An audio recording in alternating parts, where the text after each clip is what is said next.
কত শ্রদ্ধা করে এই স্কুলের কর্তৃপক্ষ, এই স্কুলের স্যার এবং এই স্কুলের সকল শিক্ষার্থীরা। শহীদ হয়েছে যুদ্ধ করে এই দেশকে হাজারো রক্তের বিনিময়ে আমাদের এই বাংলাদেশের রূপ দিয়ে ফুল দিয়ে শহীদ মিনারকে আঁকড়ে রেখেছে। মানুষের মন মানসিকতাও অনেক সুন্দর। যদি সুন্দর না হতো তাহলে সুন্দর ফুলগুলো এই জায়গায় এই সুন্দরভাবে থাকতো না। আসসালামু আলাইকুম রহমতুল্লাহি ওয়া বারাকাতুহু।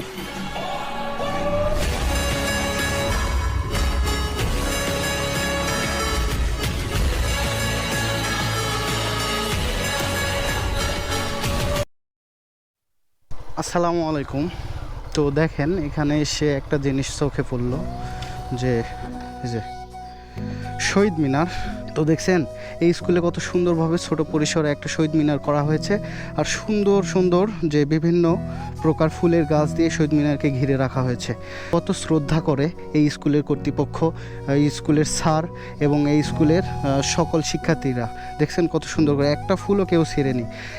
এটার পরিচয় একটাই দেয়, এটার পরিচয় একটাই বোঝায়, সেটা হচ্ছে শহীদ, যারা শহীদ হয়েছে যুদ্ধ করে এই দেশকে হাজারো রক্তের বিনিময়ে আমাদের এই বাংলাদেশের রূপ দিয়েছে, আমাদের এই মাতৃভাষাকে যুদ্ধ করে নিয়ে এসেছে বাংলা ভাষা, এবং সেটার আইকন হচ্ছে এই শহীদ মিনার। এই শহীদ মিনারকে এই বাজিতপুর এলাকার মানুষ, এই বাজিতপুরের যে স্কুলের কর্তৃপক্ষ এবং স্যাররা কত ভালোবাসে শহীদদের। দেখছেন এটা কিন্তু শহীদ মিনার মানে শহীদদের শ্রদ্ধা জানানো। তারা কত ভালোবাসে যারা এই দেশের জন্য যুদ্ধ করেছে তাদেরকে, তার জন্য ফুল দিয়ে শহীদ মিনারকে আঁকড়ে রেখেছে, আর মাঝখানে ছোট পরিসরের শহীদ মিনার। আর এটা হচ্ছে বাজিতপুর বরেন্দ্র স্কুল। আর এখানে ওই যে পিছনে একটা প্রাইমারি আছে, এটাই গ্রামের স্কুলে এরকমই হয়, কিন্তু এই জিনিসটা চোখে পড়ার কারণে আমি ভিডিওটি করলাম। আর এই এলাকার যদি কেউ ভিডিওটা দেখে থাকে তাহলে অবশ্যই ভাই একটা শেয়ার করে দিবেন, সবাইকে সুযোগ করে দিবেন দেখার। আপনাদের এই স্কুলটা, আপনাদের এই পরিবেশটা খুবই সুন্দর।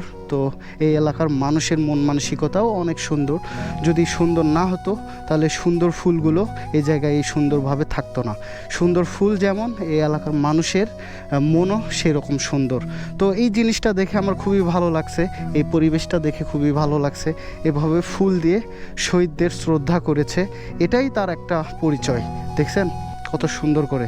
আমি আশা রাখি এই স্কুলে অনেক ভালো পাঠদান হয়, আর আমি শুনেছি এই স্কুল থেকে অনেক ভালো ভালো পর্যায়ে আছে এই স্কুলের স্টুডেন্ট।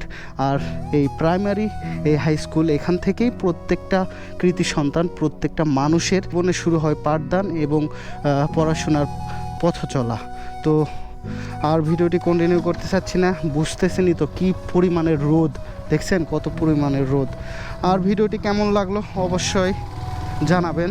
আর বিশেষভাবে চাইবো এই এলাকার মানুষজন যদি এই ভিডিও দেখে থাকে তাহলে ভিডিওটি শেয়ার করে দেবেন, যেন সবাই এই ভিডিওটি দেখতে পায়, সবাইকে দেখার একটা সুযোগ করে দিবেন। তো সবাই ভালো থাকবেন, সুস্থ থাকবেন। দেখা হবে নতুন কোনো ভিডিওতে, নতুনভাবে নতুন কিছু নিয়ে থাকবে আপনার জাকির আপনাদের মাঝে। তো সবার জন্য ভালোবাসা থাকবে অবিরাম। আমার ভিডিও কাছে দূরে যে যেখান থেকে দেখুন, সবার জন্য সুস্বাস্থ্য কামনা করছি। সবাই ভালো থাকবেন, সুস্থ থাকবেন। আল্লাহ হাফেজ।